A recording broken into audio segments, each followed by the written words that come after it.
سقراط حكيم اليونان صاحب أعظم عقل في التاريخ جه يمتحن ثانوية عامة وسكيلتون صاحبه بيشرح له نظام MCQ.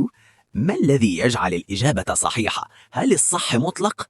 في 3 ساعات يا سقراط، 3 ساعات بس.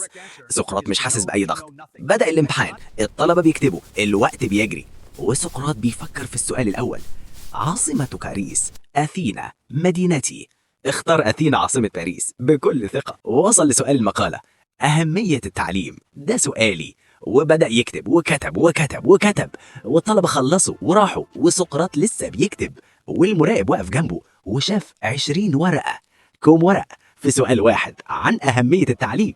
وجات النتيجة الام سي كيو 50%. بس المقالة الدكتور كتب هذه ليست إجابة، هذه فلسفة. درجة كاملة، درجة كاملة على 20 ورقة فلسفة في امتحان ثانوية. الفلسفة دايما تنجح في النهاية. ونجح، وسقراط شايل شهادة الثانوية العامة. الحكمة والورقة معا. وبعدين اتحول سكيلتون وقال له جملة واحدة: الجزء الثالث، الجامعة. وسكيلتون بيبص في الكاميرا ومش قادر يتكلم. يلا ما تنسوش تعملوا اللايك والسبسكرايب للفيديو. السلام عليكم.